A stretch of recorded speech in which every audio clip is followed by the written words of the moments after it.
Welcome to yet another session of In Dialogue Foundation's Certificate Course in Dialogue Studies 2024-25. Today we have an absolute pleasure of having Professor Nivedita Menon with us.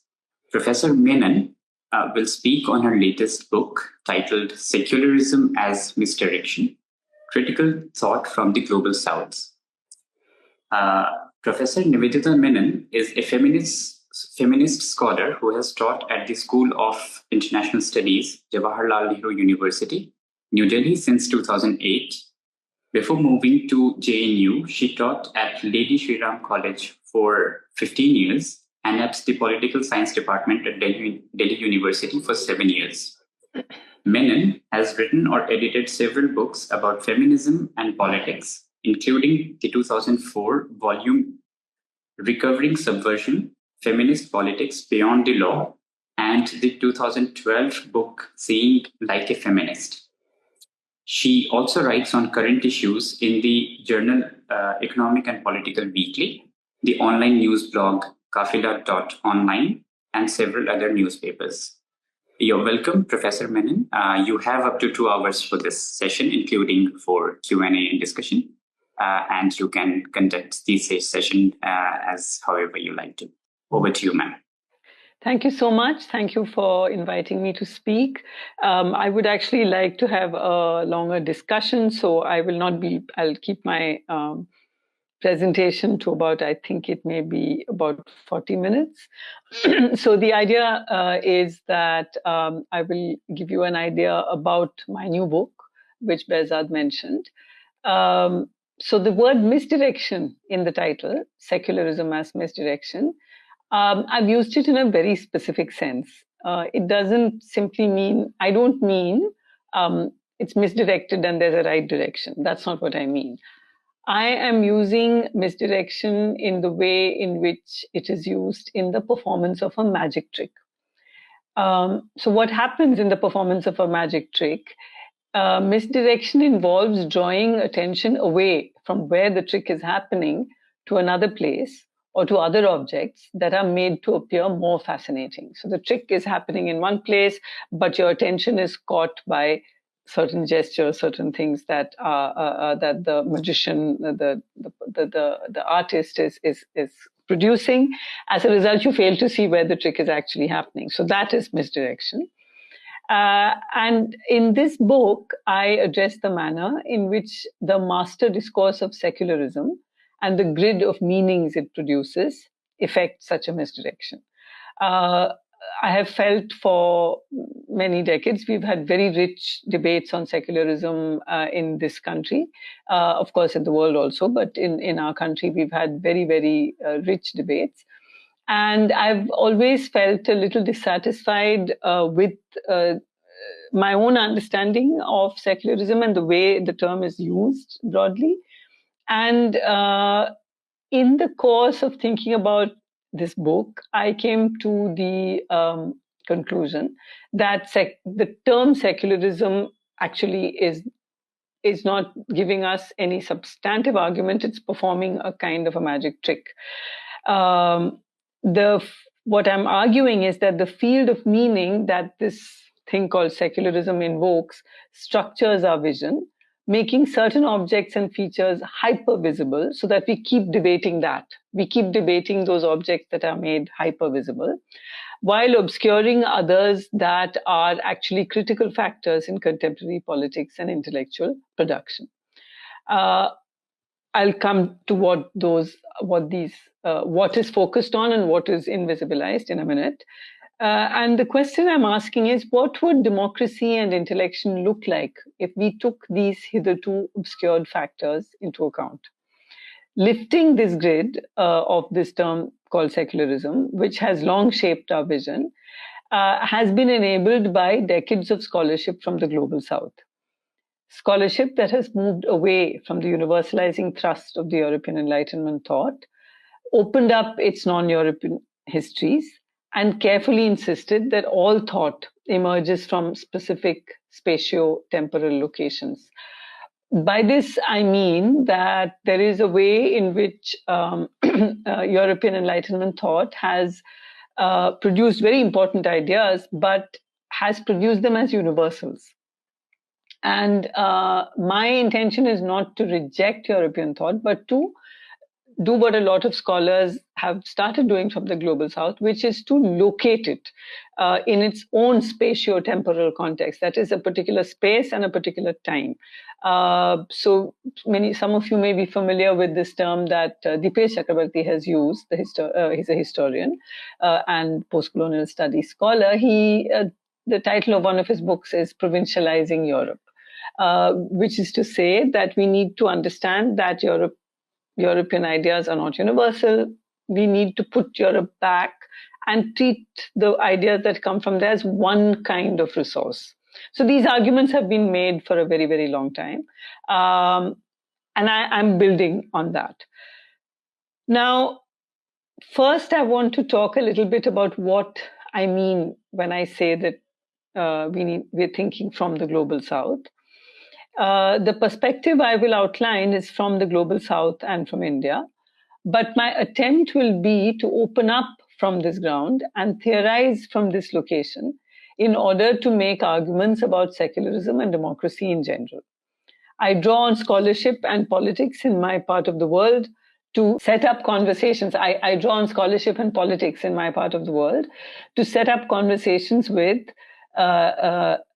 debates on experiences of secularism globally, much as theorists from the global north, though starting from their own context, quite unself-consciously theorize broadly or imply the universality of their adopted positions. What I mean to say is that what happens to scholars from the global south is that we tend to speak in this way, where we say, in India, it's like this, or in South Asia, it's like this. We rarely have the confidence to theorize from this location, unlike European scholars who theorize from their location, right? Now, what I would like to say is that neither should be universalizing, neither of these moves should be universalizing, but we do need to make comparisons, and many of our experiences might resonate elsewhere, right? So theorists from the global north, although they start from their own context, quite unself-consciously theorize broadly or imply the universality of their adopted positions. When we do it, though, when theorists in the global south theorize on the basis of our experience, we rarely assume that our perspectives are universally generalizable and applicable everywhere. And that's a good thing. But at the same time, I believe that a comparative perspective enables conversations across contexts. In such conversations, we sometimes hear resonances. That is, we recognize similarities, we recognize disjunctures, and taken together, these enable the mapping of new ground. So I take into account here knowledges that are a form of counter-hegemonic practice. So I am interested in this book, particularly in looking at what hegemonic discourse on any issue is and what are the counter-hegemonic knowledges that are produced, particularly from the global south. And these counter-hegemonic practices feed into multiple forms of resistance to authoritarianism, capitalism, patriarchy, caste, and race domination worldwide. So at every point, resistance is implied in the conversations that are set up in this book. I also want to make very clear that the term global south, while it does imply a geographical location, it does not refer only to a geographical location, nor to a category within a developmental discourse. I say this because Global South, actually, the term Global South came out of a certain kind of developmental discourse also, in which Global North was seen as developed and Global South was seen as developing or underdeveloped. So I'm part of a larger body of scholarship, which for some years has been using the term Global South to indicate a space of thought. The possibility of revaluing and learning from speech that exists in the margins. So one is talking about Global South as a speech from the margins, So it opens up the possibility of revaluing and learning from speech that exists in the margins, of reworking the coordinates of intellectual labor to free ourselves from Eurocentric universalizing narratives, and to destabilize the East-West distinction, which is routinely made in the context of thought and intellection. So what happens is, when you conceptualize the global south like this, parts of the geographical global north could be part of the global south in the sense that we have just defined it. For example, the thought and intellection of African Americans in the United States of America, of indigenous peoples in the Americas and Australia. Australia is, strictly speaking, global south, but it's a global north country with a very strong global south voice in it, which is the voice of the indigenous people. So you see, one is starting off from the idea of the global south as a geographical idea, but we're using it to indicate a space of thought, a space of a speech from the margins, counter-hegemonic speech from the margins. So, for example, one would think about some parts of Europe. So around the Mediterranean, for example, the parts of Southern Europe which are around the Mediterranean have long histories and connections with West Africa, West Asia, and North Africa, or parts of Eastern and Central Europe, where we find that feminists in particular have started speaking about something called post-socialist precarity. That is to say, in Eastern Europe, once socialism ended, there is a situation of precarity with reference to just sheer existence. And East European feminists, who are both anti-racist and anti-patriarchal, are actually trying to build linkages with post-colonial theorists, with post-colonial theory, decolonial theory, etc., because they feel that although they are located within Europe, they experience marginality. So you see how once we open up the idea of global south, it's a very productive term.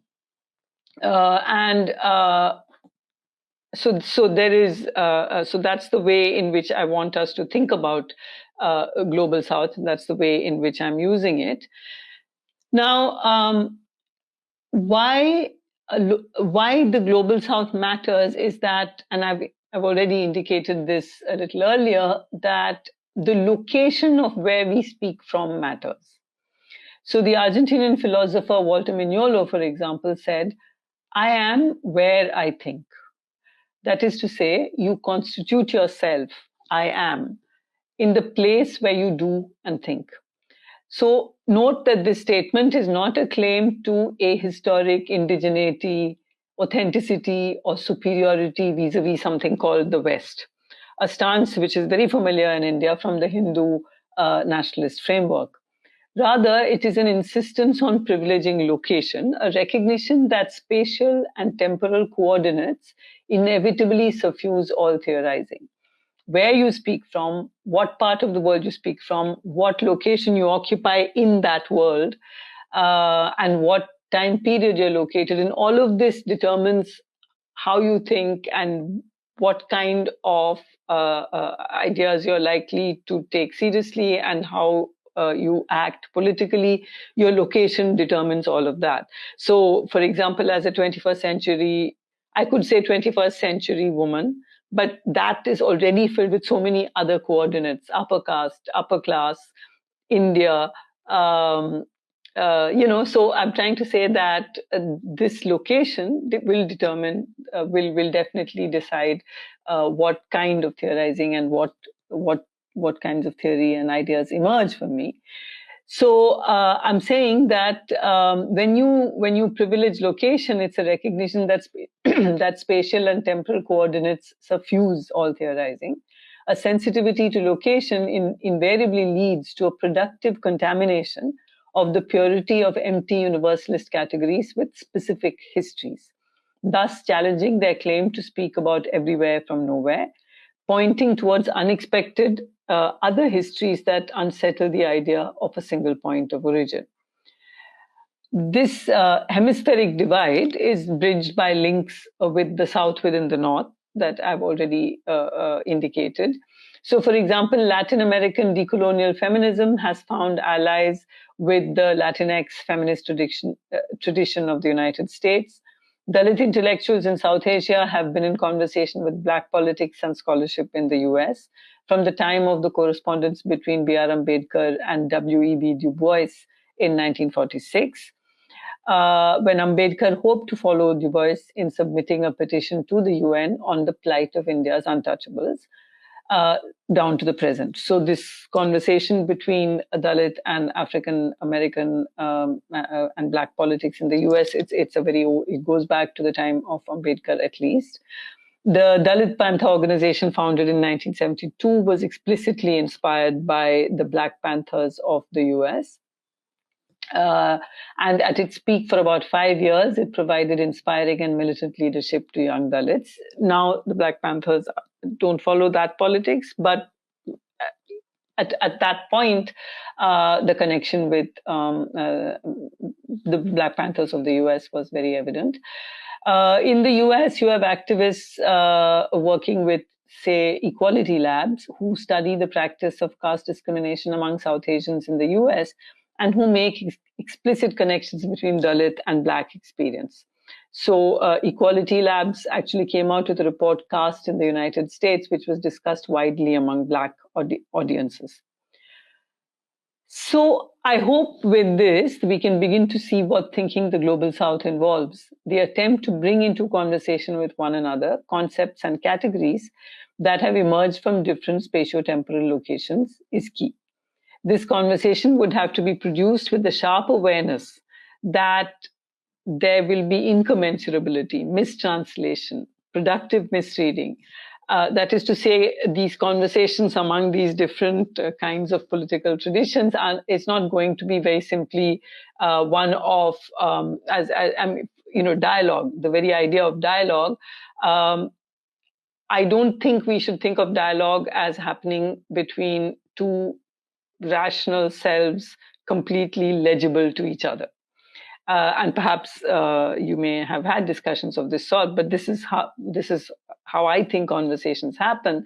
It's not between two rational selves who are completely legible to one another, but there are layers and layers of communication between these two selves, which are scarcely even transparent to themselves, let alone to the other. So there's always the possibility of incommensurability, mistranslation, misreading, but some of this can be very productive. So it's not as if to say complete legibility is the basis for any productive exchange. So there's always this awareness of materiality and the politics of location, and that's the way in which these conversations can take place. Now, when we say that we need to engage with thought from the Global South, the process of engaging with thought from the Global South involves, I think, at least 3 tasks. The first is a critique of Eurocentrism, which has, as of now, been substantially carried out with Edward Said's Orientalism as an important landmark. There are also other strands of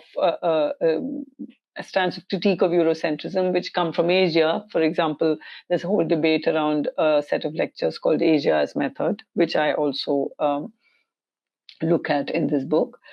So that's the first task, to embark on a critique of Eurocentrism. The second task is to question the West non-West binary assumed with reference to philosophy, and to unpack and trace the interweaving histories of these 2 categories of thought. The third and most critical task, what I mean by this, to unpack and trace the interweaving histories, is that I look at the ways in which what we think of as Enlightenment thought is already actually fertilized by cultural exchanges for centuries, particularly around the Mediterranean, such that Arab thought, Arab developments in Arabia, in Arab and Islamic philosophy, technology, all of these parts and from the Indian subcontinent, all these ideas were circulating and they enriched the thought of Europe. But it has been argued by Martin Bernal in his book Black Athena that at one point that is close to Enlightenment, Europe kind of decides that that this is our history, it's a white history, and they shut off that part of history which actually had enabled European Enlightenment to come about. So Martin Bernard's book Black Athena is very interesting because Black Athena, right? He's referring to Athena, the goddess after whom Athens is named in Greece. And his argument in that book is that Greece actually was part of a Mediterranean culture which drew and learned from West Asia and North Africa, and from Egypt in particular. But once Europe decided that Greece was quote unquote white, then these histories were erased. So when you question the West non-West binary, what we're saying is that what you think of as Western knowledge has already been shaped. For example, Plato and Aristotle were first translated into Arabic by Ibn Rushd and Ibn Sina, and then these Arabic texts reach Europe, and then the Arabic texts are translated into Latin. So the translation into Arabic is not just translation; these are philosophical treatises, which are they're commentaries. So that's the kind of connection that we see, and that's the second task, to question the West non-West binary and to unpack and trace the interweaving histories of these two categories of thought. And the third and most critical task is to identify concepts internal to knowledge traditions, to think about the extent to which these can travel to other contexts, and to see what productive translations and mistranslations can come about. I want to make an important clarification at this point that in my book and in general, the word tradition is never used as the antonym of modernity, because both terms come under continuous interrogation.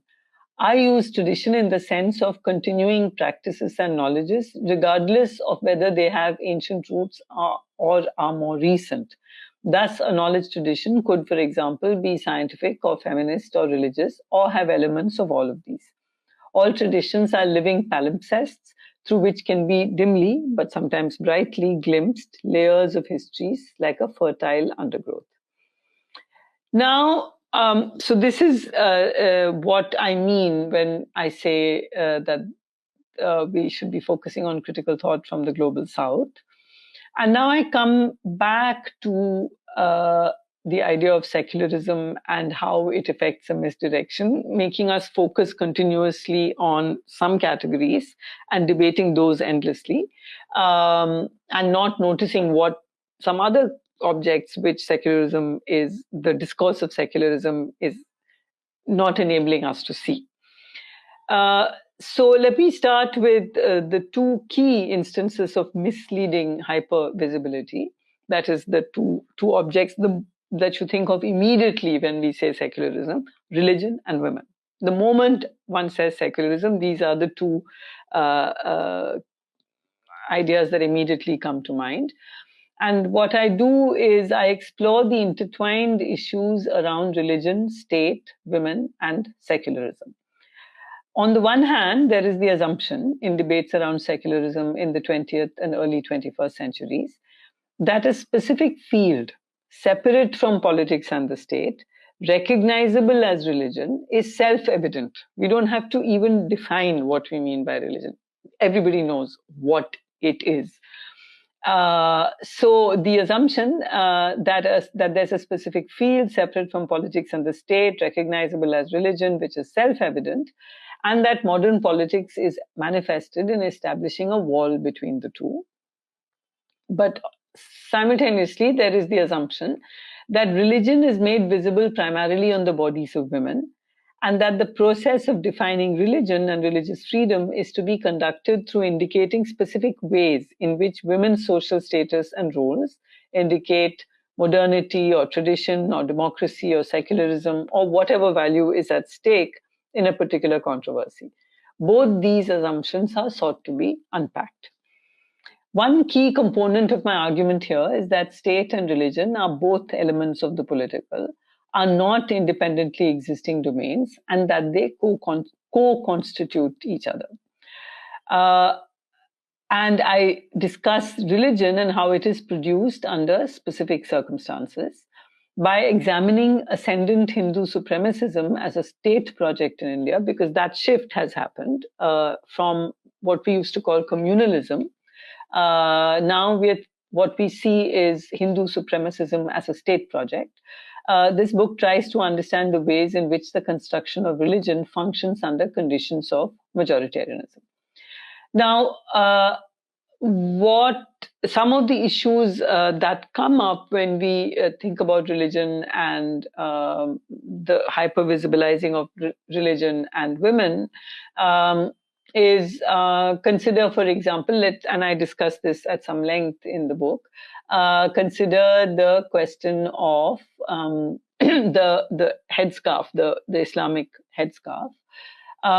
Both in India and in France, there have been attempts. So French secularism and Hindu majoritarianism in India have both used certain secular arguments to, now I'm saying secular in quotation marks, because the argument that was made in Karnataka against the hijab, for example, was the argument about uniform, that there are uniforms, the hijab is not part of a uniform.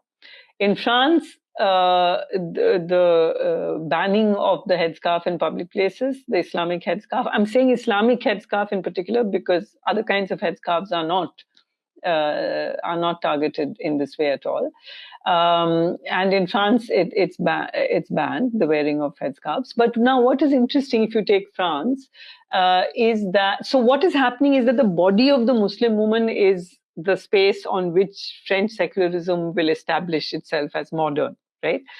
So you cannot wear headscarves to school, etc. But also, you cannot cover yourself at the beach. So the Muslim women developed something called the burkini, which is basically where you can swim in the sea without wearing a bikini or a swimsuit. It covers your whole body. It's called a burkini, and even that was declared illegal, you see. So there's something very interesting, because in France, it's very stylish to wear headscarves. So even today, if you Google how to wear a scarf like a French woman, you will find a number of sites which tell you how to. So the point is apparently not the wearing of the scarf. The point is to say you cannot wear the scarf as an expression of your religious belief. And that's what was happening. And it's also very ironic that the niqab was banned, the covering, the hijab that covers your mouth, and then what did Corona make us do, right? We all covered our face with masks. And so somehow there is a way in which the intention, that there's only one particular intention that is criminalized in this process. So what happens is you end up debating secularism along the lines of women's bodies and whether women are oppressed or not by the hijab, etc. And it seems to me that what secularism is actually doing, the discourse of secularism is actually doing, is something else. So there are three other, I'm putting it all very briefly and somewhat cryptically now. We can open it up in the course of discussion. So religion and women are two categories that are hyper-visibilized. And then there are, so what happens is you keep focusing on that, all the debates. If you're for a UCC, you're secular. If you're not for a UCC, you're communal. This is the way the debate is produced, despite the fact that feminists in India have argued for a very long time in very complicated ways about the Uniform Civil Code, which also we can talk about later. Now, what does secularism hide, or what are the objects that, or what are the ideas or objects that secularism does not enable us to see? One of the things I found very fascinating, and that is covered in one of the chapters of my book, that is that secularism renders invisible the non-individuated, non-rational self in the global south. So this is one of the objects it makes invisible. this non-individuated, non-rational self in the global south draws on multiple spiritual sources for its sustenance. And what I did here is I tracked the modern secular discipline of psychoanalysis in various parts of the global south, and the manner in which, that is Japan, China, parts of the Arab world, etc. India, of course. India has had a very long connection with psychoanalysis from the time of Freud. So the manner in which it is reshaped, this secular modern discipline is reshaped in the global south from the lifetime of Freud onwards, we find that in comparison to all the other forms of modern post-enlightenment knowledge that entered the global south, psychoanalysis was most committed to drawing on specific locations in the project of understanding the self. In doing so, psychoanalysis across the global south offered fundamental challenges to Freud even in his own lifetime, rejecting any idea of a decontextualized human and often transforming the practice beyond recognition from its incarnation in the land of its birth. What I mean here is that when Freud develops this discipline called psychoanalysis, and it immediately spreads, it immediately reaches different parts of the world. Think about other modern disciplines that have reached our parts of the world, right? Economics, political science, the modern discipline of history. There are ways in which history has always been talked about, but there's a particular modern discipline of history. When you look at these disciplines, sociology, when you look at these disciplines that came into the global south, they held sway, right? They came in, and what was happening is we were applying those categories and finding ourselves wanting. We were never, somehow our democracy was distorted, secular, we were never secular enough, underdeveloped, etc. There's a way in which the realities and the politics of the global south were compared. The elites of the global south did this ourselves, compared ourselves to our disadvantage with Europe and with the concepts that came from the north. Psychoanalysis, on the contrary, I found it's very interesting. All those who practiced psychoanalysis were immediately excitedly challenging Freud on the idea of the Oedipus complex, for example. And you have Heisaku Kusawa, a Japanese psychoanalyst, who offers another kind of idea instead of the Oedipus complex. He writes to Freud and says, I think what we have here is the Ajase complex, and the Ajase complex draws on a character from Buddhist history, and it involves the idea of rebirth. So you see what is happening, and across the Arab world, there were ways in which local, either Sharia-linked forms of healing or other spiritual forms of healing at dargahs and so on. All these psychoanalysis as a practice starts engaging with. So they're engaging with the non-rational, non-individuated self. And by non-individuated, I mean self, the idea of a self which feels itself very linked to a community.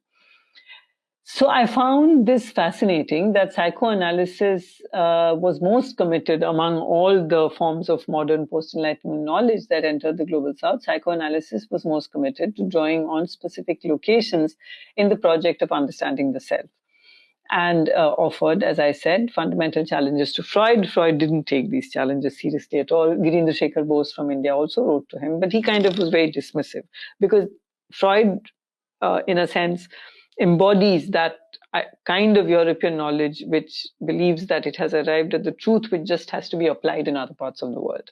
Freud was very much that kind of intellectual. He believed he had arrived at the truth about human nature, and now the rest of the world, including these other countries, non-European countries, just had to apply it. But interestingly, whatever he thought, his disciples and those who learned from him actually did something else. So that's fascinating.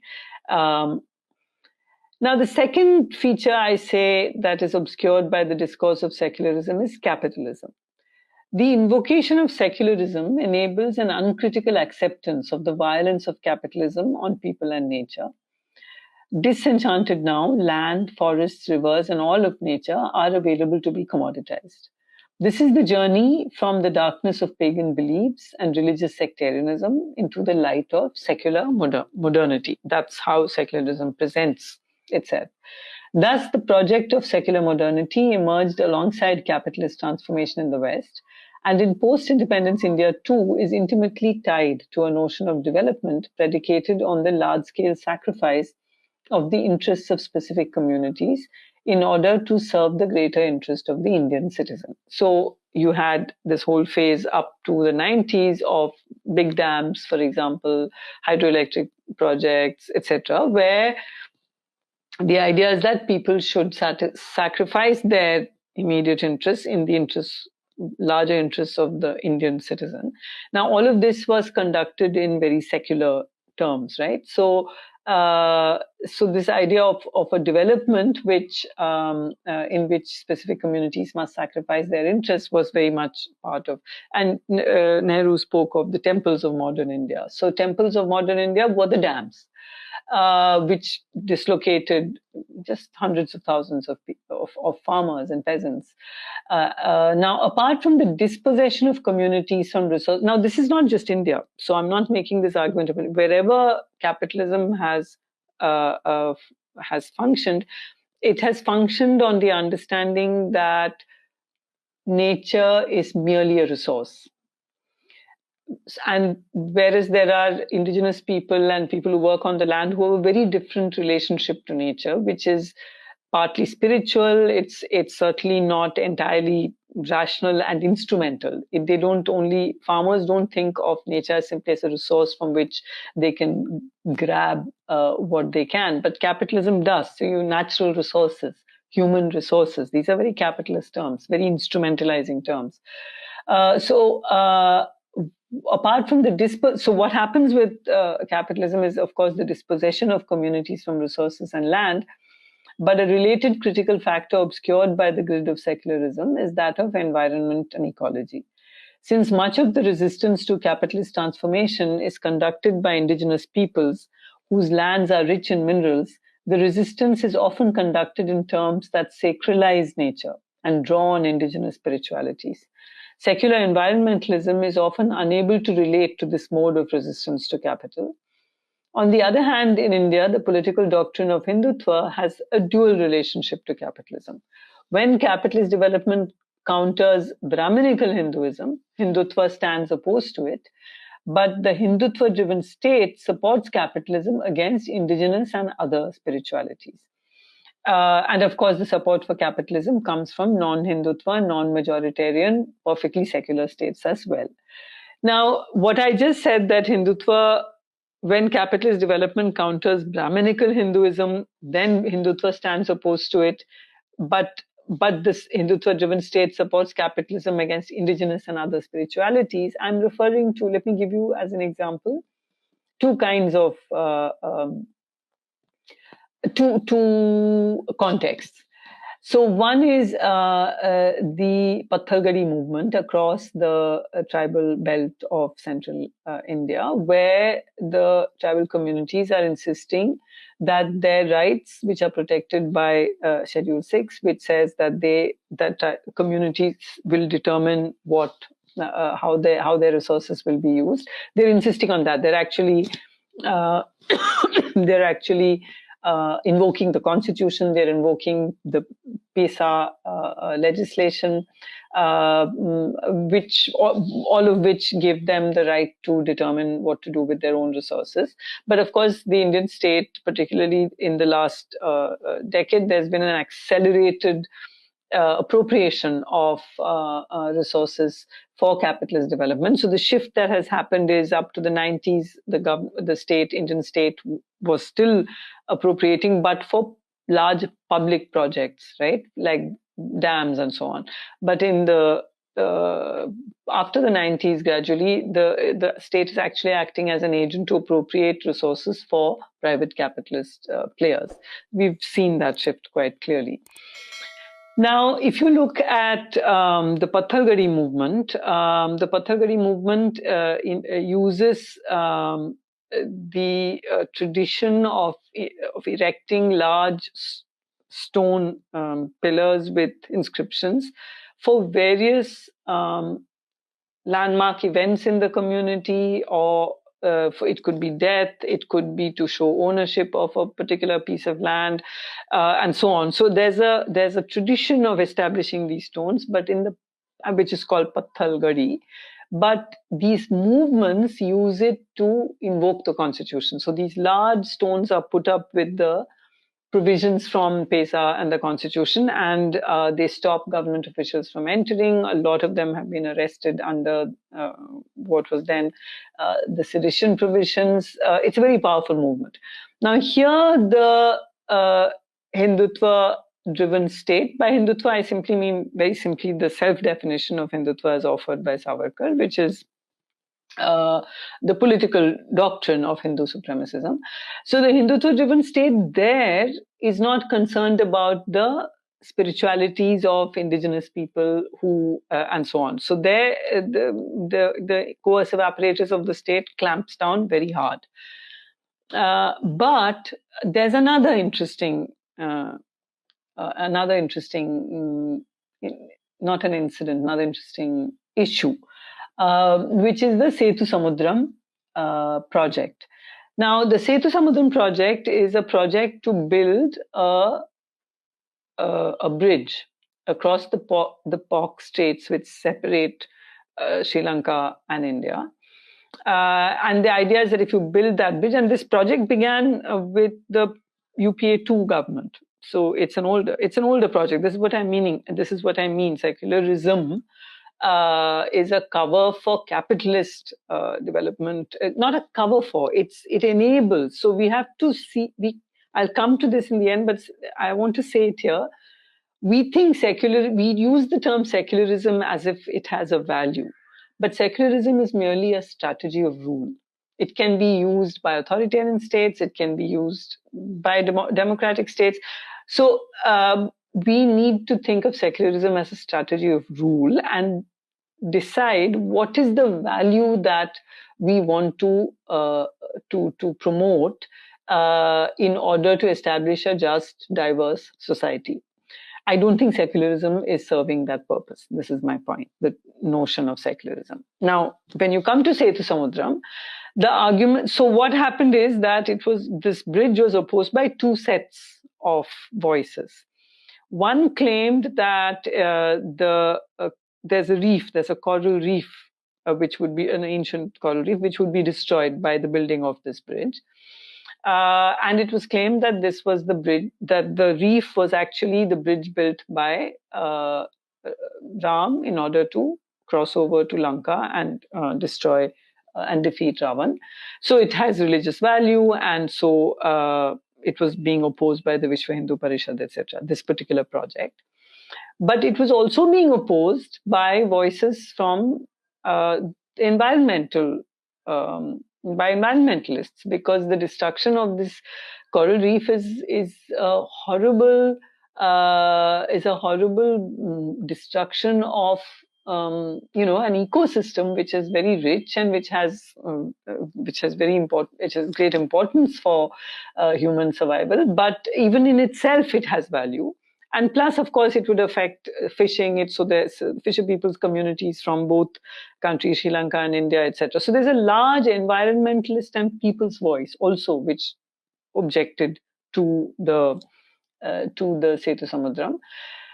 But interestingly, the only voice that is being heard in court, etc., is the Hindutva voice. So it appears as if the entire debate is that bridge actually built by Ram? Is it so-called man-made? Is it natural? And so on. And the argument of Hindutva is that it is man-made, that Shri Ram is real and he built it, that it was a real historical event.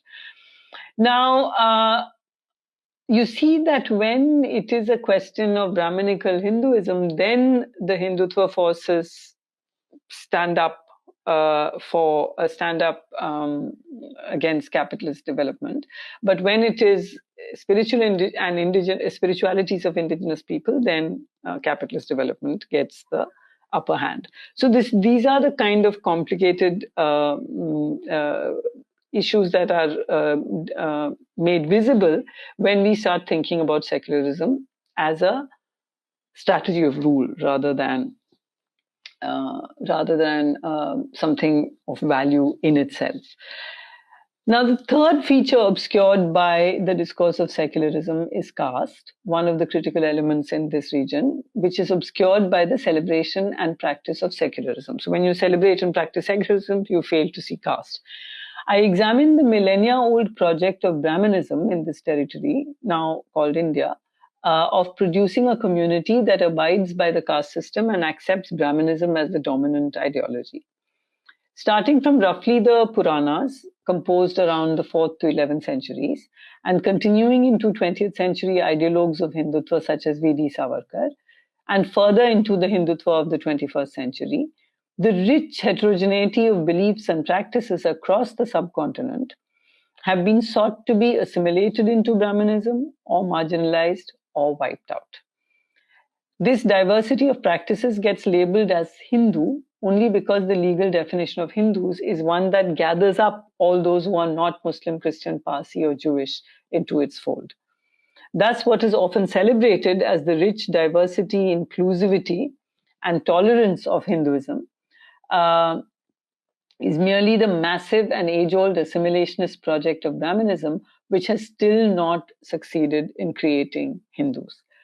The grid of secularism that focuses on religious identity enables the elision or the invisibilizing of caste, and via this elision, the legal and social normalizing of the label Hinduism. This label enables Hindutva politics to claim Hindus as the majority in India, which is the basis of Hindu nationalist and Hindu supremacist politics. We need to recognize that India is a collection of minorities. This is an argument I make very strongly in this part of the book, but in general, that we do have to recognize that India is a collection of minorities, not a Hindu majority country.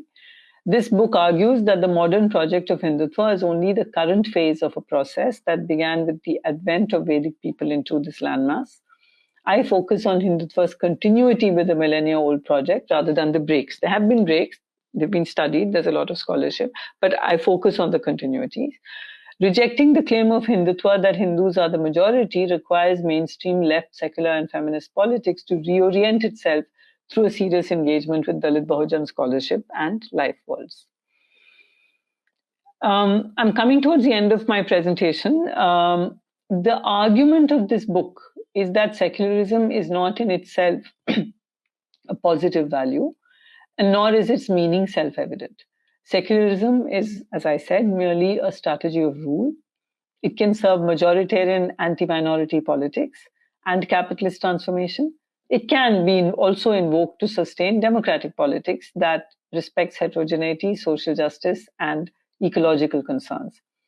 However, I suggest that the value that we should focus on is democracy and not secularism. I believe that if we think about democracy as the value that we want to protect, democracy contains within itself, or we should think of democracy as containing within itself, an important principle of heterogeneity. And the protection of heterogeneity and the proliferation of heterogeneity is what makes a society just. Secularism, on the other hand, is not comfortable with heterogeneity. Secularism is about making a certain uniform space where at most there could be a multicultural kind of argument, where you have, in India, secularism and multiculturalism have gone together, not so much. The debate in the West has been different. We can talk about that later if we want. But what does multiculturalism imply? That there are these different communities, and all these communities should be equal. For that matter, secularism, sarva dharma samabhav. But the assumption here that is that all these communities are internally homogeneous. Whereas what I'm arguing is that there is heterogeneity all the way, and there is not even one community one majority community called Hindus, it's a Brahminical project to assimilate multiple variety of non-Brahminical practices into this space. And so that's why I'm suggesting that the value we should focus on is democracy, not secularism. So what I do in the last 2 chapters of this book is I look at anti-capitalist, on one chapter looks at anti-capitalist politics and movements, anti-capitalist politics and movements asserting citizenship and constitutionalism. These are the 2 themes I look at towards the end as what gives us hope. Anti-capitalist politics globally inhabits very heterogeneous spaces, facing up to internal dissent and differences that erupt within. These movements coalesce around different kinds of values that are locally produced and inflected, but which are at the same time in some sort of conversation with one another across the globe. If secularism is invoked at all in these movements, it is never in the sense of separation of state and religion, but in a more people-oriented understanding of how to live with difference.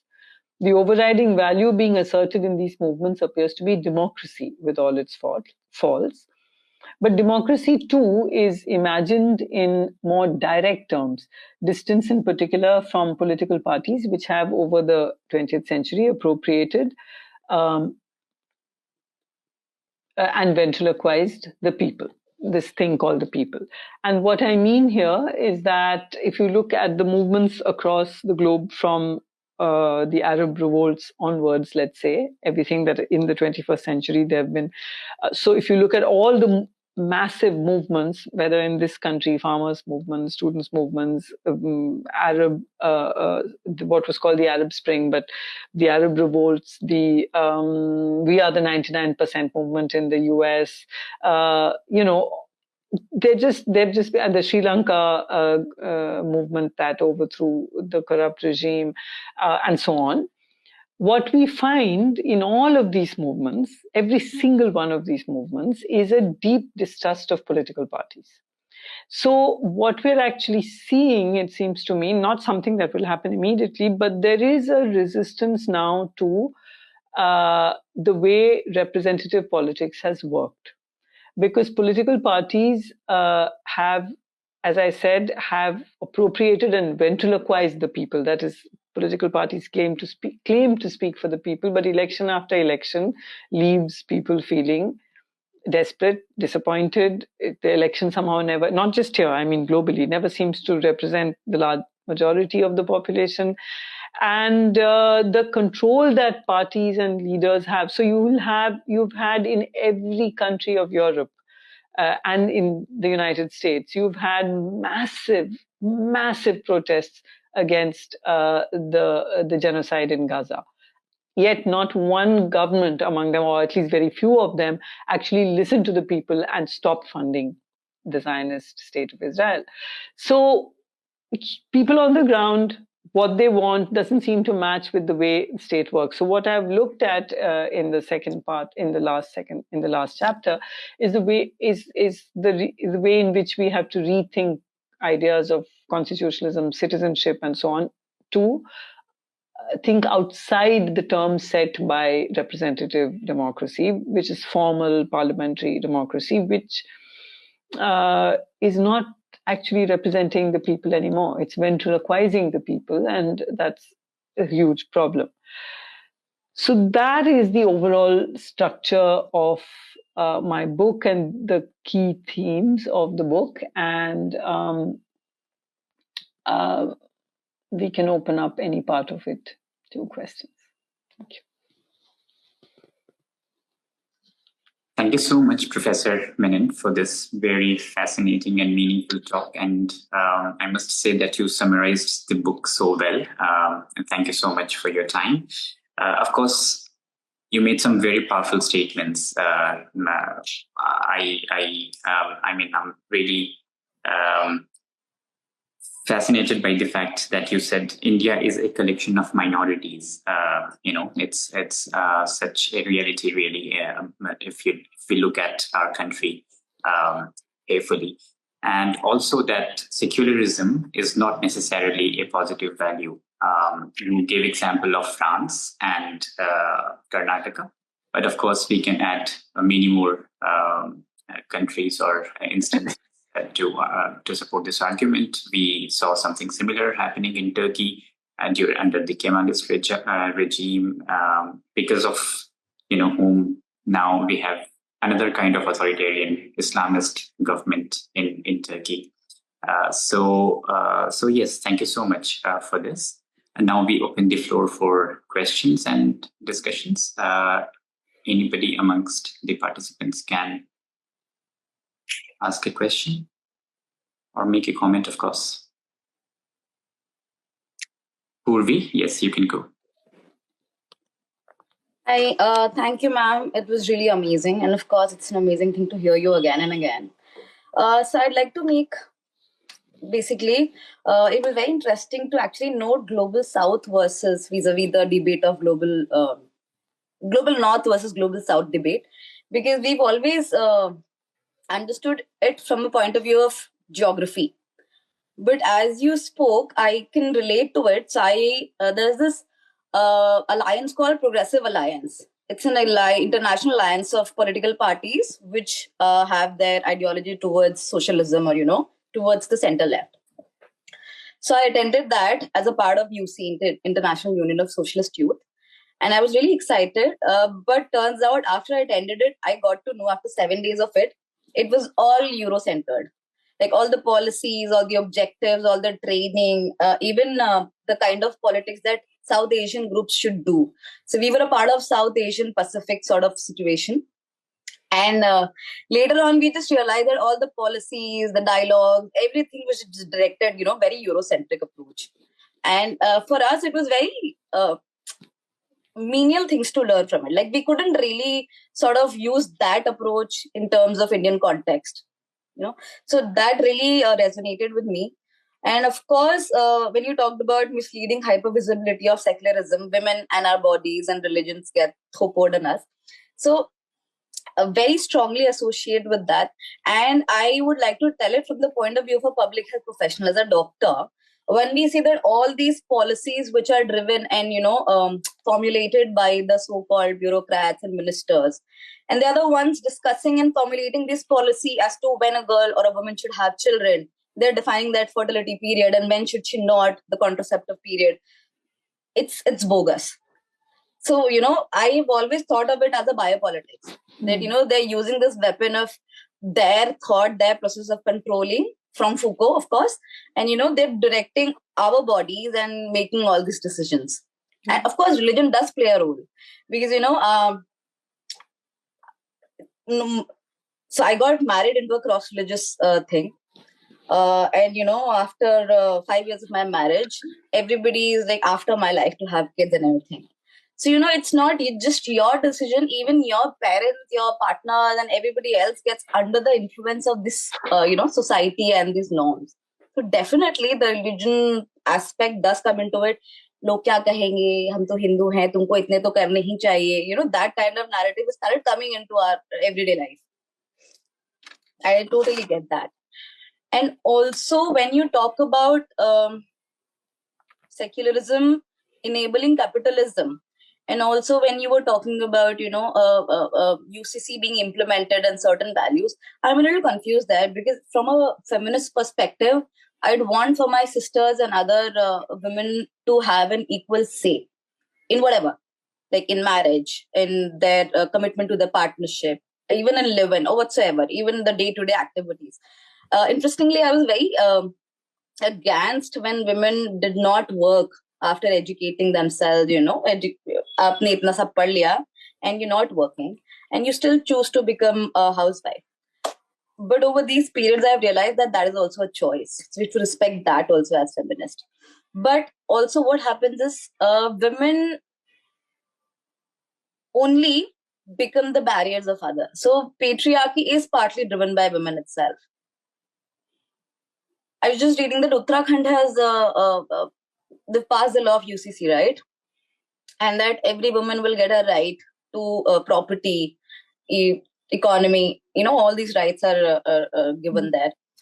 But what if it is my choice? And what if it is implemented by other women. हम लोगों में भी होता है ना, for Hindus also you are asked to dress up in a certain way, you follow certain norms by elder women, and certainly happens in all the other religions. So in my constituency there are a lot of Sikhs and Muslims. So when I go and talk to them, they always say that wearing burqa is our choice. Hijab पहनना मुझे अच्छा लगता है, कोई मुझे dictate नहीं करता है. And when I follow that again and again and again, and it turns out कि वो कहीं तो scripture से आ रहा है, या कहीं लोगों का mindset ऐसे उनको बोला गया कि नहीं, this is right for you. Nobody else can decide for you. So that thought in the name of tradition keeps following. I get really confused whether we should be able to decide whether we are being against each other's enemies, or, is somebody else dictating our views. I'd like a clarity from your point. So Behzad, do you want me to Yes, ma'am. We have take each person, each question one by one? Yes, we have time, so we can maybe go.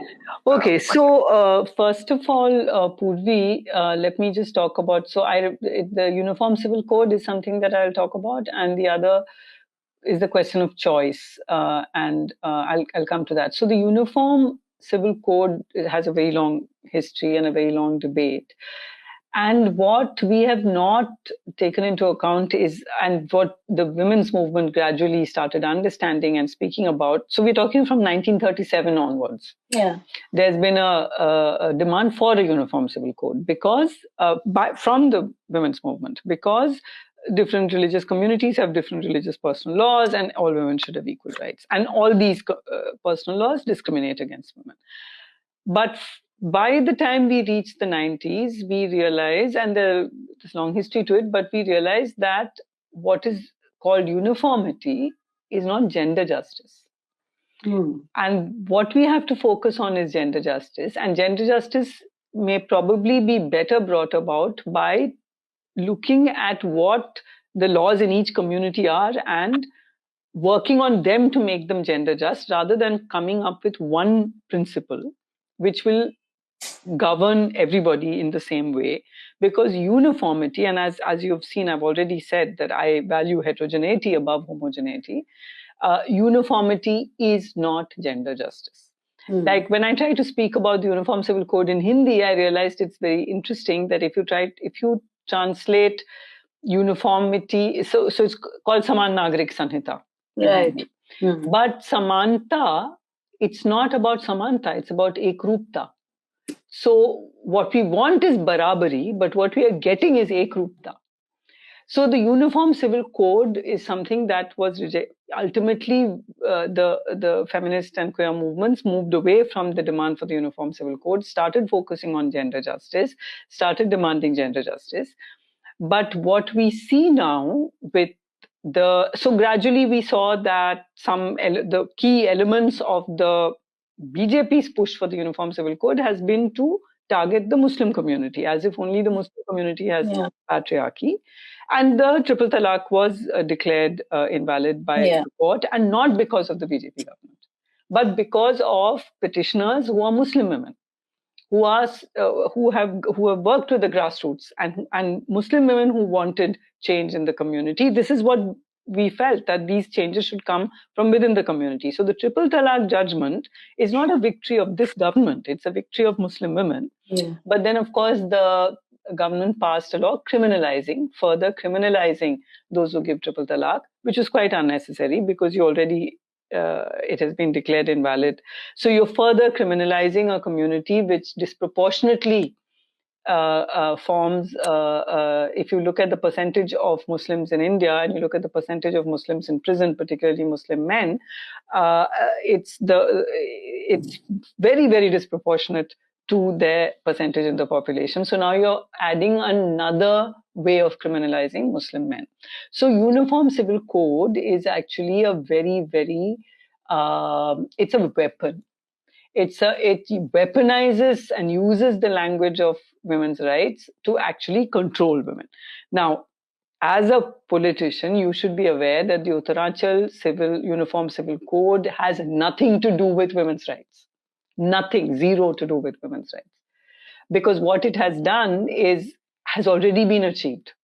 And this is another part of my argument that women's rights to land is something that capitalism also requires, but it's a long argument. We can go into that another time. The point is that with the 2005 amendment to the Hindu Succession Act, women already have equal rights to even ancestral property. And women's rights to property, equal rights to property, are there now in all the other communities as well. So the Uniform Civil Code is actually now in Uttarachal about controlling the autonomous sexuality of women and men. And one of the key criminalizing moves is to control live-in relationships. That is to say, adult people choosing to live together without getting married are now face criminal action if they don't go and register with the registrar, etc. And it's already started happening. I mean, the law is passed in Uttarakhand, and it applies to every Uttarakhandi wherever they live. So if there's an Uttarakhandi living in Delhi, that person also comes under. Now, who is going to keep track of this? It's obviously meant to be patrolled and policed by neighbors, by groups, by civil, different groups. So don't think of the Uniform Civil Code as something that is valuable. The Uniform Civil Code is not about women's rights. If we want to talk about gender justice, we have to talk about it as something that comes out in very specific contexts, and a lot of issues are already dealt with by laws that feminists have helped to pass, like the Domestic Violence Act, which is coming under the scanner now, etc. So that's one part of the second part of what you asked is,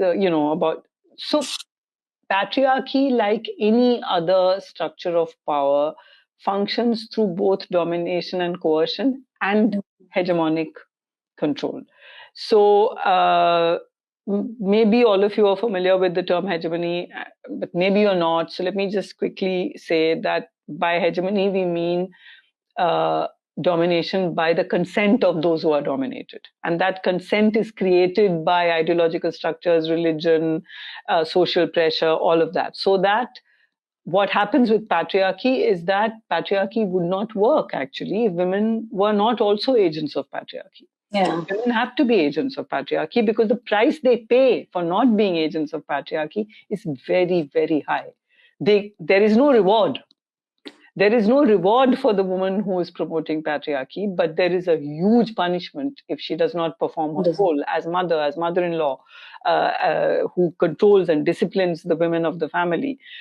And she gets nothing out of it, right? And of course, patriarchy, and of course, it also disciplines men who are non-heteronormative. It disciplines men who are not part of the patriarchal structure. So patriarchy is not about women and men, as you know. Patriarchy is a structure which creates people who play the roles of women and men. These are not biological attributes. These are social roles. So when you think about something, and the third thing you said, and I guess it's linked, is when you think about the hijab. So what we really need to think about is, why has the hijab ever since the 20th century become the marker of democracy, secularism, progressive, traditional, modern? Why are we not talking about the bindi in the same way? Why are we not talking about the gungat in the same way? So Frantz Fanon he wrote about Algeria, and in Algeria Unveiled, he talked about the way in which the French come into Algeria and treat the veiled woman as the symbol of Arab deficiency. Progressive France versus deficient Arab culture. But gradually, when the Algerian Revolution takes off and the women in the haik, which is the full chadar kind of thing that is worn, which is called the haik there, they were carrying arms and so on under it. So this figure, from becoming the figure of the passive Muslim woman, suddenly becomes the figure of the terrorist for the French. So we need to think about the question of choice in a much more complicated way, because absolutely no choice is made in a vacuum. No choice is made in a vacuum. Even if it is a choice to go out and buy bananas or potatoes for dinner, it is determined by your multiple things. So you're making a free choice, how you dress, whether you... So I find the stress on I find the focus on Muslim women having to constantly explain that I do this out of my own choice, etc. And I remember at the time of the Karnataka hijab ban was when the Iranian women were throwing off the chador. Yeah. And it was used by Hindutva politics here to say, see, look at you look at you pseudo-secularists, actual Muslim women don't want to. But the point is, if you don't want it, you don't want it. But if you want to wear it, then you should be able to wear it. And I saw a very, very interesting discussion on this site called Jadaliya, Jadaliyya. It's a fantastic site. And this was a discussion among Iranian women, feminists. And they actually insisted on shifting the debate from the hijab to gendered practices of state control, which at that time, for example, Russian men who were being conscripted, compulsorily into the army to go fight in Ukraine were trying to escape from the war. They were trying to run away from Russia because they didn't want to fight this war. And so they insisted on talking about gendered practices of the state, which control men in some ways, which control women in some ways. Somewhere it is the wearing of the hijab that fulfills the purpose of the state. Somewhere else it is the tearing away of the hijab that fulfills the purpose of the state. So we need to focus on the fact that we cannot debate this at the level of individual choice, whether it's sex work, whether it's surrogacy, whether it's any of these things. It's not about individual choice. Choice is placed in a matrix it's placed within a context, and choice is always made within a context. Truly. Thank you so much. Thank you. Jay, you can go next. Good evening, ma'am. It was a really nice lecture, and it's a topic that sort of comes across in a very auxiliary way in my own studies. So it was really nice to hear this topic, in a much more nuanced manner. So my question to you was basically I have two questions. So one is that this current basically adoption of secularism that we have adopted in India, or essentially the global south, it's basically freedom from religion, right? When I was researching for a debate in my university, the debate was basically the inclusion of the word secular in the Indian constitution, the preamble of the Indian constitution. And one of the biggest pro arguments for that was that secularism in India does not necessarily mean that the Indian state is promoting one religion over another, or even encouraging one religion over another. Is that the Indian state itself is irreligious? Basically, it's not a religious entity at all. It's separating the faceless bureaucracy from the theocratic structure that we commonly associate with religion. My thing is that so basically when global south decolonized, right, the new idea of secularism and all, they came essentially to us pre-packaged, and we had to adapt them according to our cultural values and all. Because is this like a very harmful thing that is happening, where the state is actively considering that we have decided that all religious sort of public displays of religion should be eliminated, or is it a sort of thinly veiled attempt to so basically I'm sorry, I'm just losing my track of thought, but is it a thinly veiled attempt to basically put up a smoke screen while they push one particular religion over another?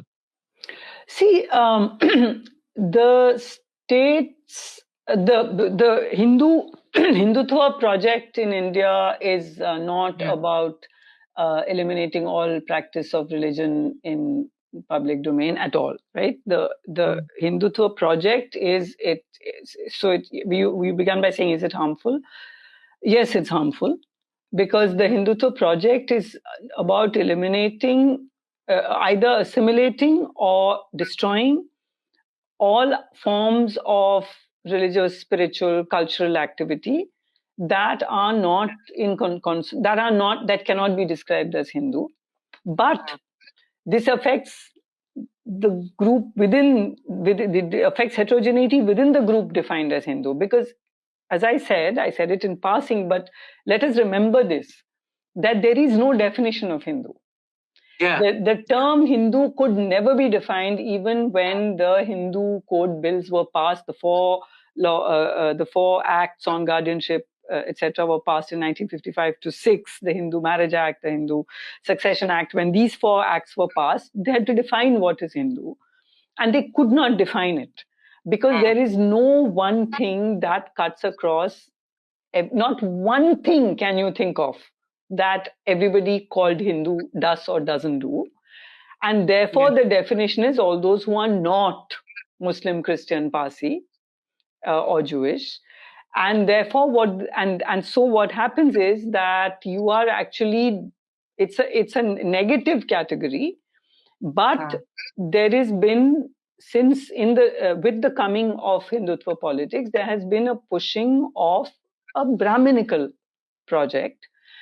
And the Brahminical project declares as illegitimate all kinds of beliefs and practices that don't fit in with what is called Sanatan Dharma. So Sanatan Dharma has a long history of debate, but it has come to mean Brahmanism. So when you find that the Dravidian politicians of Tamil Nadu are critical of Sanatan Dharma, they are not being critical of Hinduism.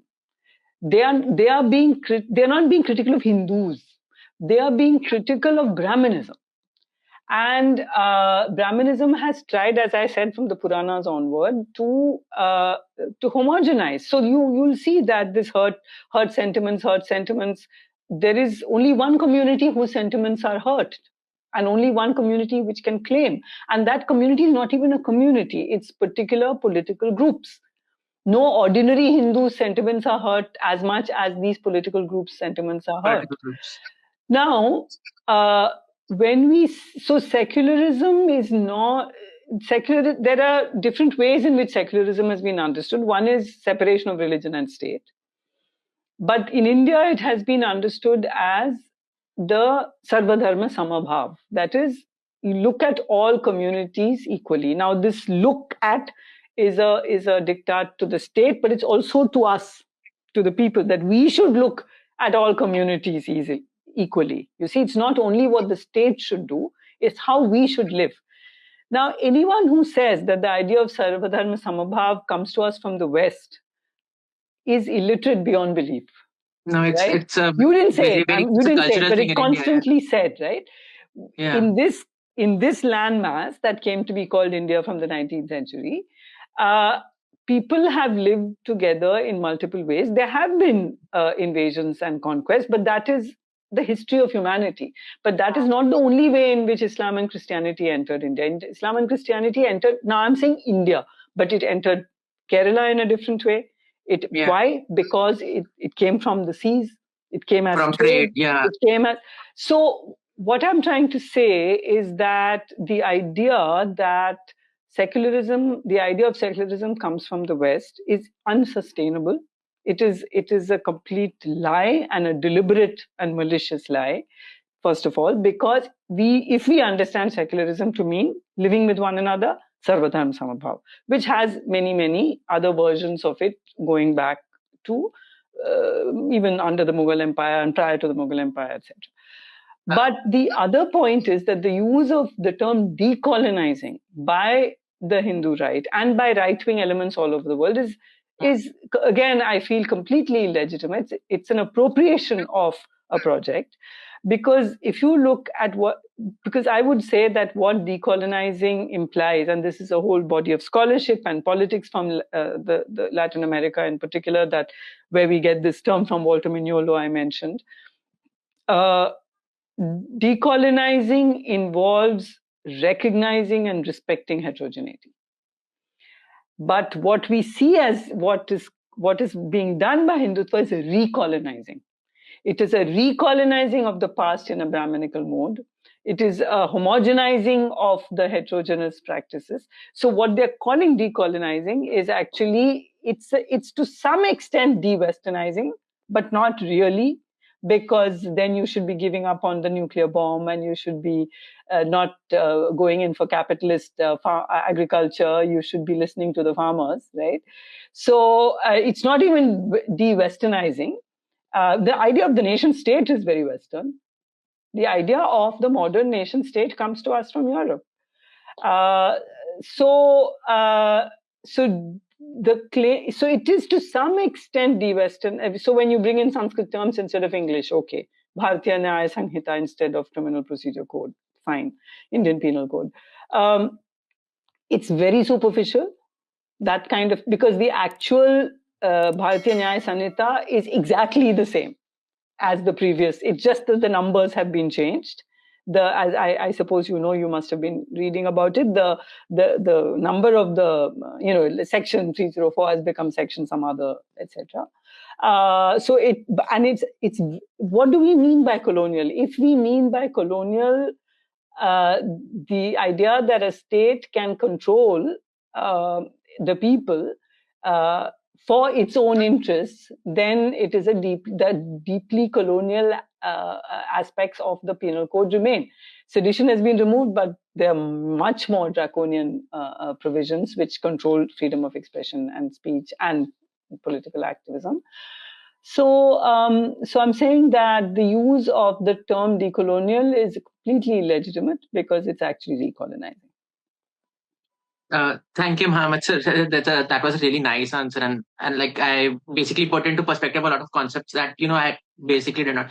I have a little follow up for you. I wanted to ask your opinion on the interaction between secularism and casteism in India, because so last semester we had this entire paper dedicated to understanding caste system in India, and and you can imagine an entire college semester we studied caste system, and the end conclusion was that we don't understand caste system. Now Indian scholars don't understand it, European scholars don't understand it, and so basically it's a hybrid of cultural practices that have stacked on top of each other, and then religious texts that have brought it into put it into objective terms, and then colonial census comes in, and caste and jati are not the same word, do not have the same meanings, and then the religious movements that came up to essentially combat casteism also ended up practicing casteism in their own way, and it's a very unique system to India, right? And it has existed for basically most of Indian history. If categorize historiography as Indian history, it has existed in Indian society for a long time. It was adopted into Mughal polity. It was adopted into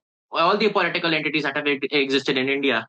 And so basically, I wanted to understand how secularism interacted with casteism in India and in basically global South. See, the thing about secularism is it cannot see caste. Secularism can only see religious communities or communities defined as religious. That's why we've been unable to speak about caste for a very long time. And most secular parties don't talk about caste. So that's the first thing, that secularism sees religious communities, it cannot see caste. And the second thing is that there are different ways in which the caste system functions in different parts of the country. The same caste will have a different status in one state and a different status in another state, etc., etc. Now, having said all of this, having recognized that it's very, very complicated, it's also extremely simple for people who live it. Let me tell you an anecdote. A friend of mine was saying to me, a teacher in Delhi University, that log kehte hain ki caste, I do not follow if you follow Hindi. Okay, I'll just say it in English. That he said that, people say that we don't follow caste in the modern India. We don't, I don't even know my own caste, etc., and all this kind of thing. And he says, just let there be a marriage proposal. 2 minutes में caste पकड़ा जाता है. 2 minutes में. Yes. An arranged marriage proposal will immediately, 2-3 सवालों में, they are able to figure out what caste the person is. Now, what I'm saying is that as scholars trying to understand caste, we may find it difficult because we're also trying to understand it all over the country, etc. But people who live it know it. It's very simple. They get it totally. It's a very live and very flourishing system.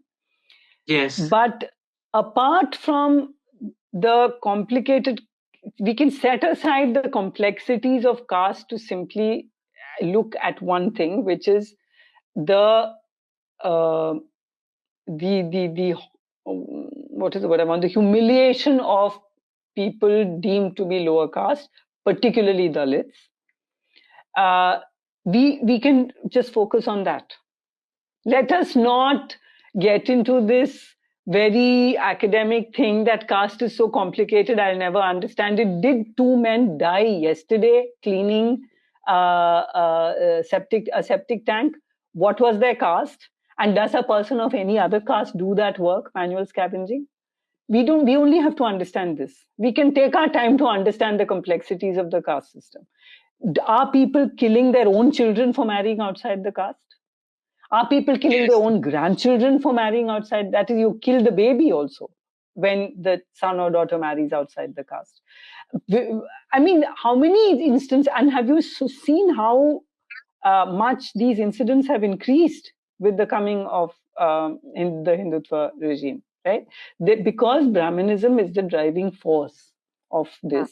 So I feel that what secularism does, and what I argue that secularism, the discourse of secularism does, is that it doesn't enable us to see caste, and it makes us see a majority community of Hindus. Hindus are 80% of the population. No. Yeah. That 80% is composed of multiple communities, which are, so for example, the Lingayats, they're not allowed to leave. These communities are not allowed to leave. They have to remain within the Hindu community. So the Lingayats of Karnataka, they are followers of a 12th century saint called Basavanna. So you talked about the way heterodox religions still also accommodated caste. Islam has accommodated caste. Christianity has accommodated caste. But think about these movements which tried to leave caste. So Basavanna rejected the authority of the Vedas, and they left. They left Hinduism. It's a different sect, the Lingayats. Gradually, they were assimilated back into Hinduism through Shiva as a deity. But in the 21st century, and for the last, and even at the time of independence, there was a strong that we are a different community. We are not Hindus. In Karnataka, in the last 10 years, I'm forgetting the year, the Congress government in Karnataka granted Lingayats minority status, but that law was not held up by the central government, which was at that time, I mean, which has been BJP for the last 10 years. So they wanted to leave, they were not allowed to leave. The Sarnas, who are a tribal, Sarna is a tribal religion. They're demanding minority status. They're demanding that they're claiming they're not Hindu. No, मान न मान, तुम हो हिंदू. अगर तुम मुसलमान, Christian या पारसी नहीं हो, you're Hindu. This is the way you keep up the illusion of a Hindu majority. And so what you see with secularism is that you only see religious communities. And with that definition of Hindu that we see in the Hindu Acts, in the Hindu reform bills, that's it. The story is ended. Everybody who's not X is Y, you see. So I think that's the problem with secularism. It fails to see caste. It fails, and then it enables a lot of so-called secular 21st century people to say, "Oh, we don't believe in caste." Just ask yourselves how many intercaste marriages have happened in your own families. Just ask yourself. Just do a quick check. Almost zero. It'll be less than 1% in most of your families, including mine. I'm not excluding myself from this. Yeah, it also sort of brings to mind what you said. Jay, we need to go to other parts. Yeah, I'll just conclude very quickly. Just thank you, sir. Yeah. So it also brings to mind the sort of recolonization, that is happening, where you basically paint with broad strokes across. Okay, you have the same basic tenets. Okay, you are all Hindus now, and nobody cares about the nuance. So that's basically the main framework that has been set. So thank you, ma'am. Thank you for your answers and your patience. Okay, next question. Thank you, Jay. Random, you're next. Hello, ma'am. Thank you for this lecture and the book as well. I actually thank you for starting with this idea of positionality, particularly or location, the spatio-temporal coordinates. I have a small clarification, a comment, and then a question, ma'am. Especially this construction of the global South and the three qualities that you had spoken about, the push away from Eurocentrism, the walk away from the binaries of Western and non-Western knowledge systems. And then the third aspect that you said, you kind of spoke a little fast. Could you please just tell me what it was that you... Okay, so I'll come to that. You said you have three things. Should I just say that then? So the third task, which I've not actually been able to, I've only indicated it. I've not been able to carry it out in this book, but the work is being carried out in other parts. The third was to uncover concepts that are internal to these to different knowledge traditions and listen to those debates, engage with those concepts, see what they give us, that kind of thing. That was the third. Ma'am, so over here, I wanted to say that if that is the third, if that would be the third task, there are so many communities in that sense who fit this definition of being in the global South, not geographically, but spatio-temporally, like you said, who have to bestraddle what might be the intergenerational effect of Western domination or Western hegemony, along with a revitalization of their own knowledge systems. And that might, I was just thinking that could be because there are communities that are doing this as well. That would be maybe almost like a fourth step within this thing. And that's why this construct of the global South, I was thinking, and I'm moving on to the comment I wanted to make, is that would it be that now in India, this construct of the global South means that the elites within the political, religious, and cultural elites now within the country who would be the global North, and then these collection of minorities then become the global South. I was just thinking of this as a kind of a radicalism within these definitions that you sought to make. And going back to this aspect of the UCC that you said about Ekrupta over Samanta, and looking at the constitution, ma'am, where secularism is then translated to Panth Nirpeksh and not Dharm Nirpeksh in the official translation. Because you also suggested that constitutionalism through democracy might be the value to focus on. So I was wondering, I mean, within the Indian constitution, there is such a like an imbalance between the federalism within the state, between local self-governments as compared to the central government, with the state government, I mean, also losing out because of such weak federalism. And then largely also, it seems almost like again, coming back to a Gandhi versus Ambedkar kind of a debate where a lot of the decentralization was then suggested by Gandhi, and Ambedkar was the one who wrote our constitution, and things that went into the state and the central list. So I was wondering, within that position, where does this aspect of democracy or direct democracy also come in? That's the comment. If you could reply to that. And the question was, ma'am, the only jarring aspect was the one on psychoanalysis. Maybe because we're not academics, I did not really understand this aspect about non-individuated, non-rational self. And also why you chose to explore psychoanalysis. You gave a reason for it, but there are other disciplines as well that have had a certain immediate response in a decolonizing manner from various, what would then have been historically global South might now consider, might not be that as well, like the Japanese example that you might have given. So, could you explain a little more on those lines and spend some time on those definitions of the non-individuated, non-rational self, if possible? Okay, actually, I should have been taking notes, so I'll have to ask you in case I forget. So let me move backwards. So I laughed when you said why psychoanalysis, because it's just been something that's fascinated me. It's such a personal, it's like a vanity project, it's something I've been fascinated by and reading about for a long time. So that's why psychoanalysis. But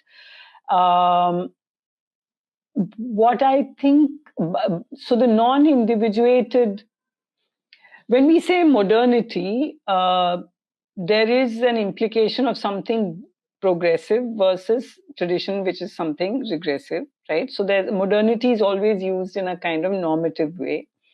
But we should be understanding modernity as simply a set of features, because that's the way in which, when Europe comes into in the 17th, 18th centuries, when Europe becomes that big imperial power, when it starts establishing itself as the height of civilization, that what it has achieved is the height of civilization. It's a new kind of newness, is the way Sudipta Kaviraj puts it. But it has been assumed that this has been such a powerful idea that this is how almost the whole world understood it, that Europe has reached the height of civilization, and the rest of us, even the elites of the global south, if you think of the nationalist elites of the global south, all aspired to become like Europe, right? But what we come to see gradually, when you look at when we are sort of more immersed in knowledges of the global south, is which could be very contemporary also. So please don't think of knowledge of the global south as some ancient practice. It's practices of the global south or thought from the global south includes, say, Sudipta Kaviraj's work, or that kind of thing, Ashish Nandi's work, or any of the feminists' work, that Uma Chakravarti, etc. Now, so what we are saying is that there are certain features that emerged in Europe, which is a set of features which we came to be known by the name modernity. Capitalist industrialization, democracy, the individuated self. Now, when we say individuation, we are refusing the idea that the individual is just born. Individuation is a process. You learn to become an individual. There are multiple ways in which you can be a self in this world. And in the global south, the self is rarely individuated, or at least the individuation. Now, this is one way of looking at it, is this is some kind of lack. Oh, how sad, how backward. We're not individuals. But the other way of looking at it is that individuation is a process that took place in Europe. That process has not actually fully taken place in any other part of the world, especially in the global south. There are connections to different kinds of communities. We think of the self not as a body that stops with my skin. That this is an idea that's quite foreign to the global south. Now, what secularism assumes individuated rational selves. Now, rationality is not reason.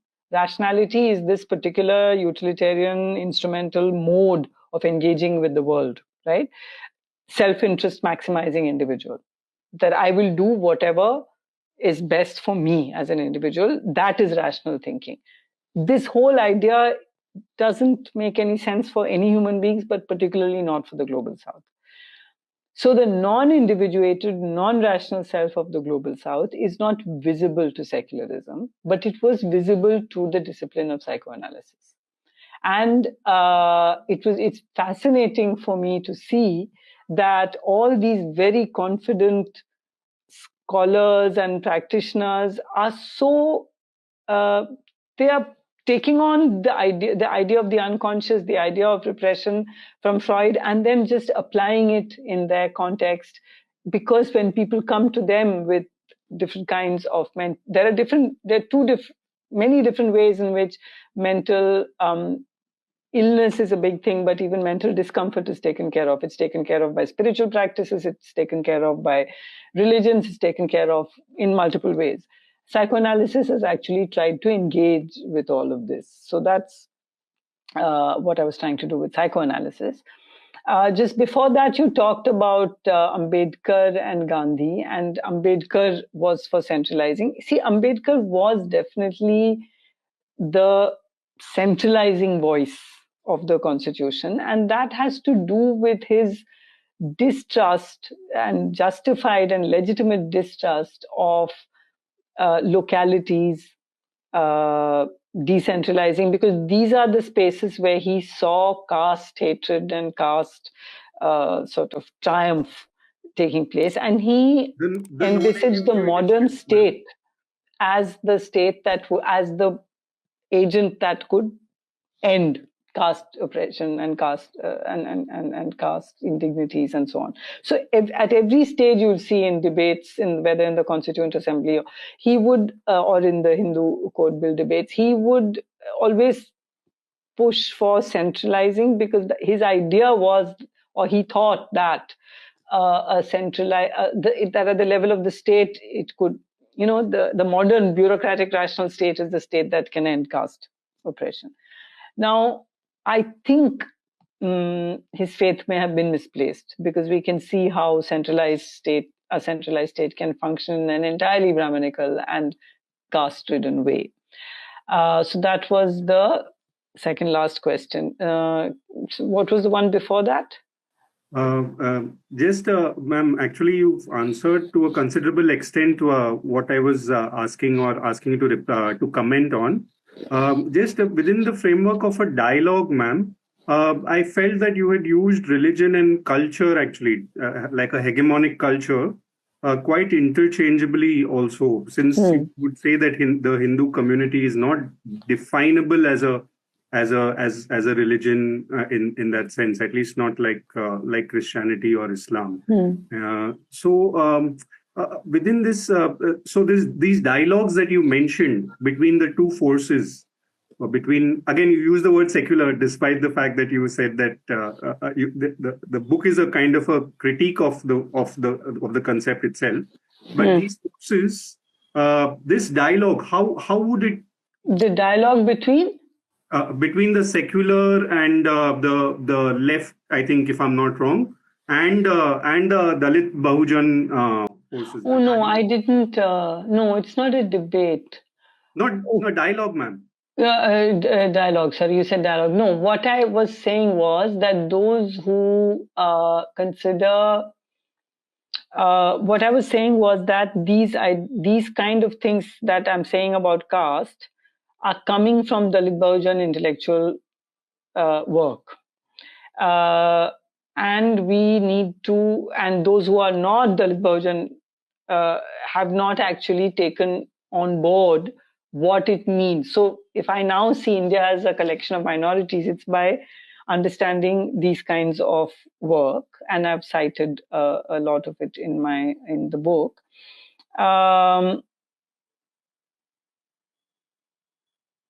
Sorry, I'm missing something. There's something you said in the beginning which I wanted to respond to, but about direct democracy, ma'am. Yeah. How does the Indian constitutionalism help to reach that? Yeah, so the Indian constitution is not about direct democracy. The reason why I would stand by the constitution is, and I think we should treat that as the document that can build India. The reason I stand by it is because the constitutions of the global south are not like the constitutions of Europe. The constitutions of Europe closed a chapter of conflict and war and so on. And they were meant to establish an order. If you look at the constitutions of the global south, they look to the future. They think of, whether it's the Constitution of South Africa or the Constitution of India, there's a sense of what are we going to do in the future? So it's very open-ended. That's why some things are directive principles, some things are fundamental rights. Everything is not a fundamental right, right? So the Constitution keeps open the possibility of strong federalism as well as centralizing features which come from this kind of distrust of locality and provinciality.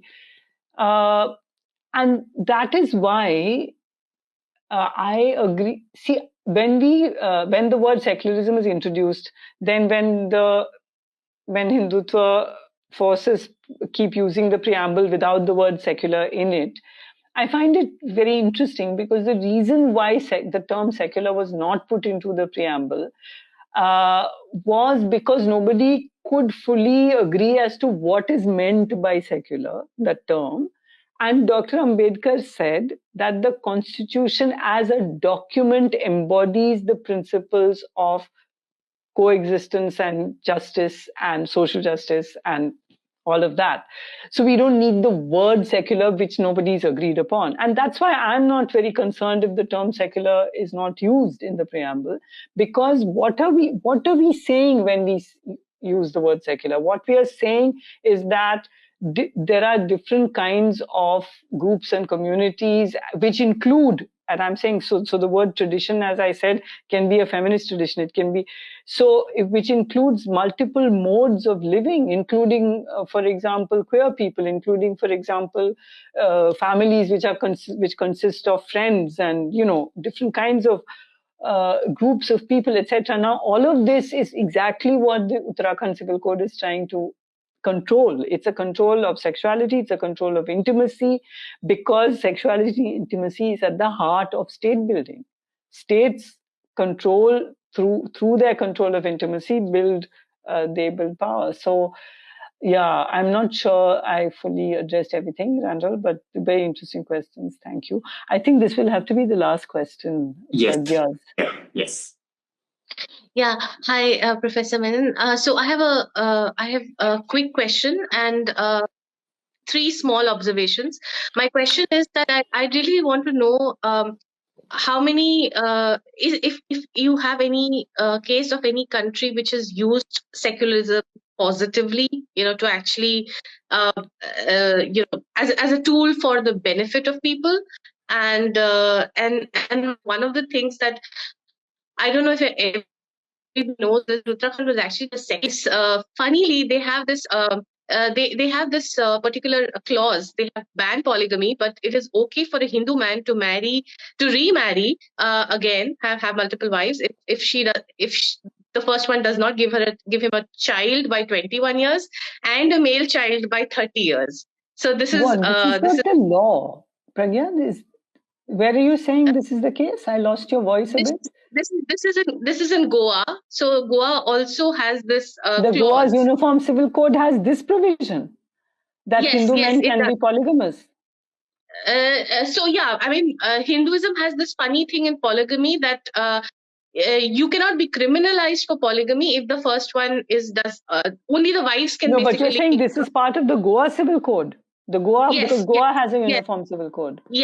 Yes. Okay, I was not aware of this. Okay. Yes. So this is very funny, where it's kind of substantiates what you were saying about, secularism is really a tool to, make your ends meet kind of a situation.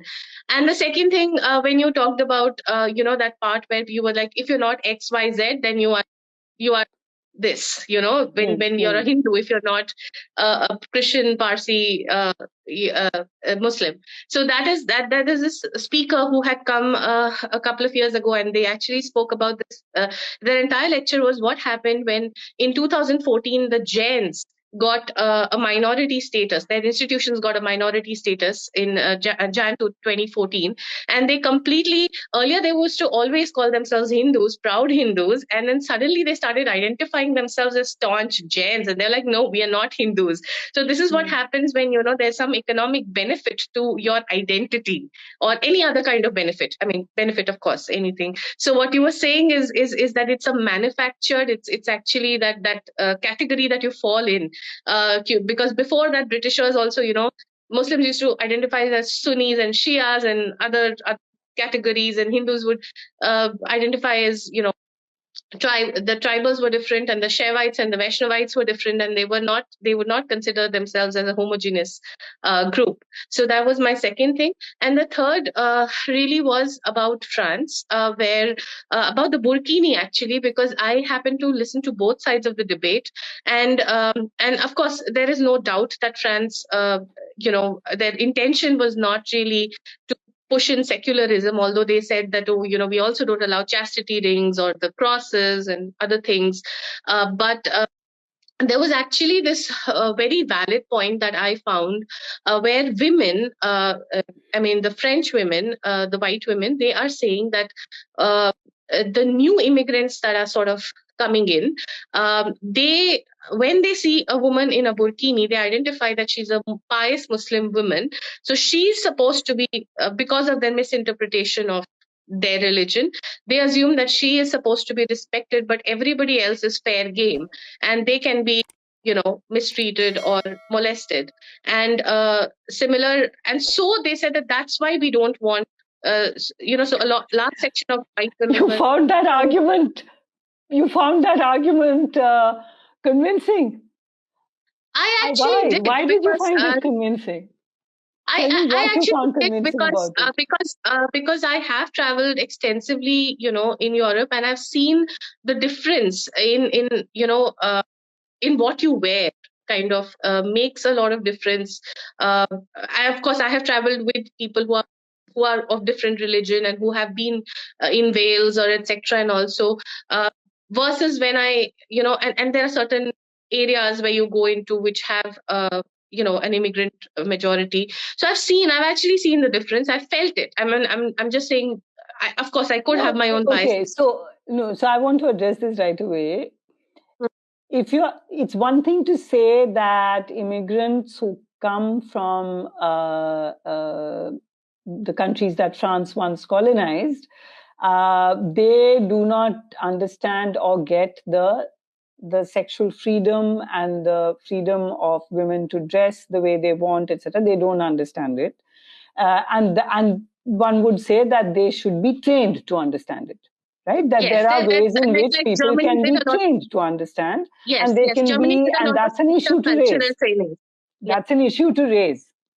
Yes, but there are two questions. No, but there are two things that follow from this. One is the assumption that white Frenchmen do not rape, so the sexual freedom and so on. Yes, you're not being stared at on the road, but are they going to tell us now that the majority of rapes are committed by immigrants? This is not even true, right? No, so this is coming from a racist position, because the additional thing they're saying is that when the immigrants see a woman in a burkini, they will not harass her, but they will harass us. So if the woman in the burkini is not there, are they not harassed? That's great. They're contradicting themselves. So if they're at a swimming pool with no woman in a burkini, they're not harassed by the immigrants. But I thought but these women just said 2 minutes ago that the immigrants don't know how to behave here. So they apparently behave very well when there are no burkini-clad women around. Does this even make sense? It is the most senseless argument I've heard. So I'm finding it quite bizarre.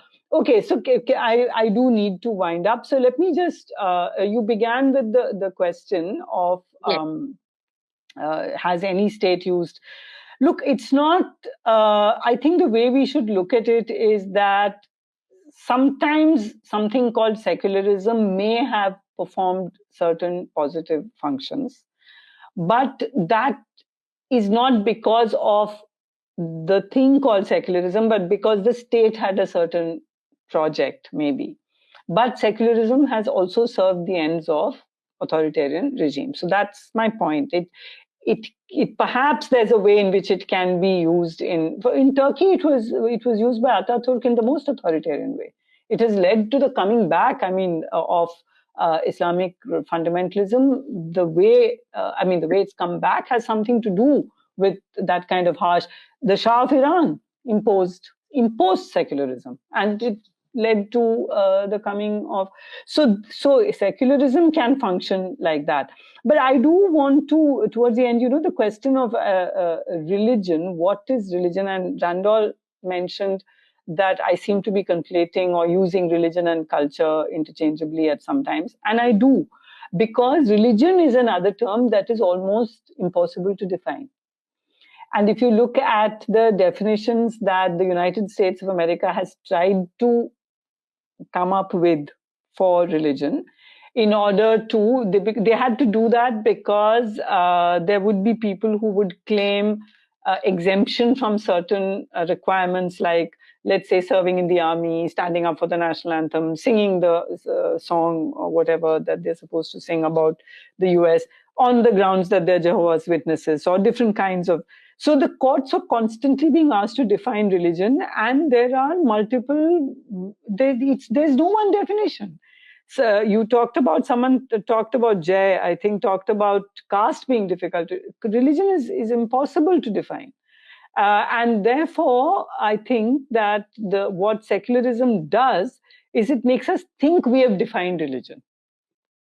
It makes us think we've defined it. So once I say religion, then I don't have to say, you immediately say God, etc. But a lot of practices that are religious are actually cultural.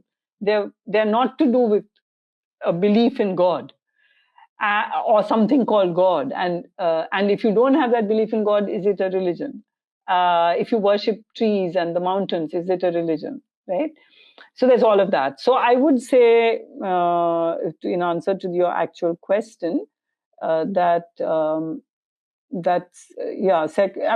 a good place to end on, because I'm saying that secularism is a strategy of rule. It can serve the right purposes, it can serve the wrong purposes, but it's not secularism that's doing it. So that's not the value. The value we should be fighting to the death for, and that's become literally the case now, is democracy. And democracy involves social justice, it involves autonomy, it involves autonomy of different kinds, it involves economic justice, heterogeneity above all else, the freedom to change from what you were born, which could be your caste, but it could be your gender, all of this. So I think democracy is a more powerful, and the moment you espouse democracy, I think the battle we are really fighting behind the banner of secularism is won. We don't need that banner. We need the banner of democracy.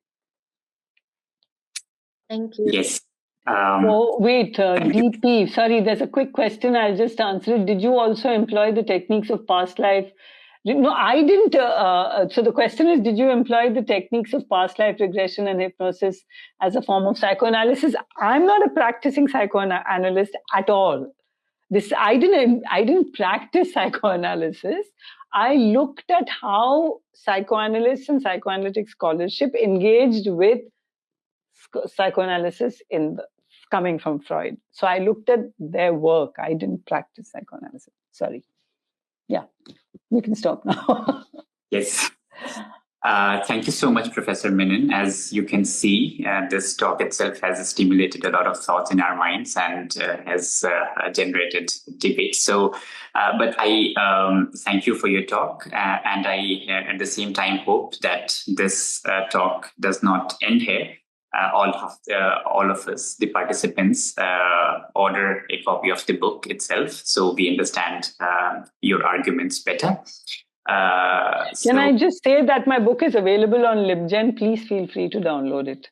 It's part of my politics that it's a knowledge commons. Yeah, so you don't have to buy it. Yeah, sorry. Okay, well, thank you so much for that information. That's even helpful. Thank you so much again, ma'am, for your time. Thank you. Good night. Have a good time.